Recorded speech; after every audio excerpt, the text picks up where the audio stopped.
Hi there, in this video we're going to pick some colors for our shapes. I'm going to show you a cool place like this to get some ideas for colors. I'm also going to show you how to steal colors from an image. Let's get into it now and get started. Welcome back, and first up, if you can work on the file that you've worked on in the last tutorial. If you are just jumping into this particular one, if you go to File, Open, and in the file called Exercise Files, Shapes, there's this one called Coloring Shapes. Okay, open that one up. That's where we're at now. Okay, so we just randomly picked colors and they don't quite suit the background as much as I want. So I'm going to show you kind of two awesome things to do with color. This should probably have been in the color section, but it's hard to know, like it's hard to separate them all out into sections too much. So we are going to look at just how to get nice colors. Like I get stuck in I'm using like that gradient there. I've used probably on every second job in the last 6 months, just because I like those colors and it's hard to break out of your color schemes. If you look at any of my designs, it's either this green, that kind of, I want to say, I don't know, mandarin-y peach color, and kind of baby blue. All my work's done like that. So the way I get out of that comfort zone and find other colors, the nicest way is under Window, and it's under Extensions, and I don't know why they hide it. So it's such a cool little thing. So Window, Extensions, Adobe Color Themes. Now you need to be connected to the net for this to work.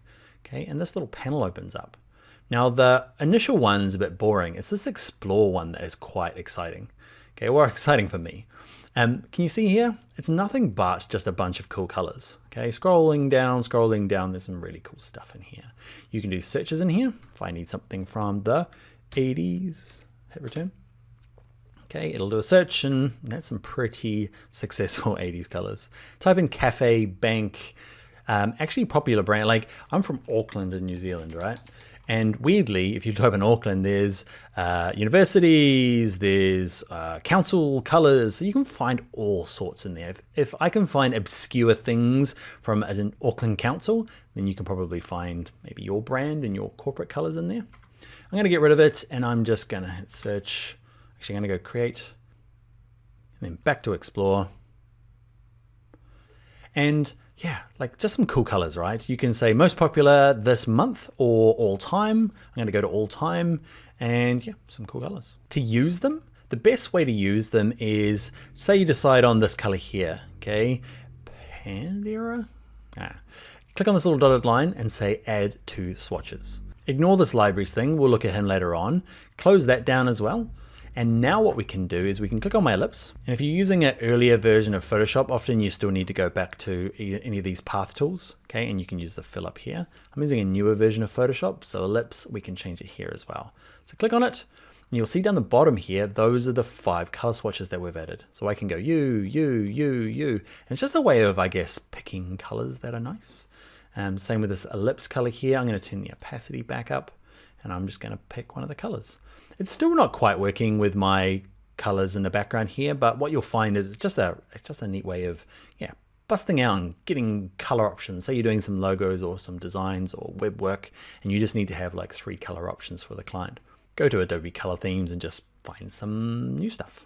All right, I'm waffling. Next thing I want to show you though is how to really kind of steal colors from an image. And that can quite often be a nice way to kind of definitely match the colors because just is. So I'm going to have this front ellipse selected.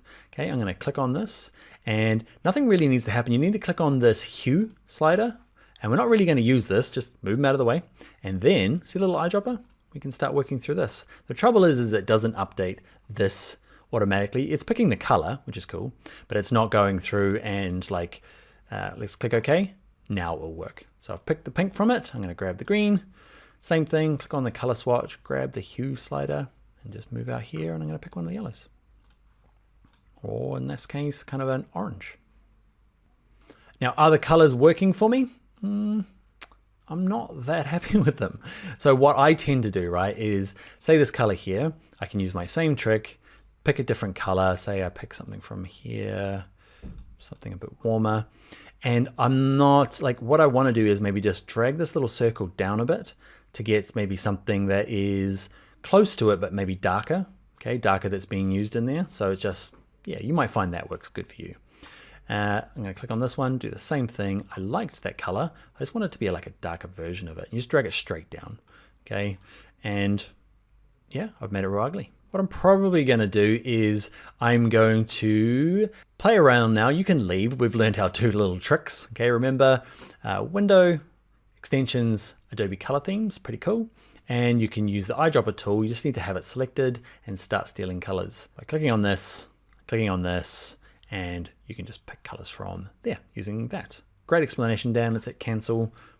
I'm now just going to mess about picking colors that I like. You can hang around if you like. What I want to do is I don't like this kind of like mud brown color, poo brown. Okay, with it selected, I'm going to go to this. You don't have to click from just here. I'm going to click on this one. So now the circles are the same colors, but I want this top one to be like this green. I like that green. I randomly picked it, but I think it kind of complements this all very nicely. Eyedropper tool, click OK. Yeah, I'm happy enough with it.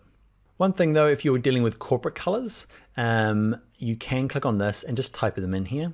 So hopefully you've got like a corporate spec manual somewhere. Ask the marketing department. If you are the marketing department and you have no idea what the color is, import the logo and just use the same thing. Use the eyedropper to steal the color from the logo. It's not exact, but could work.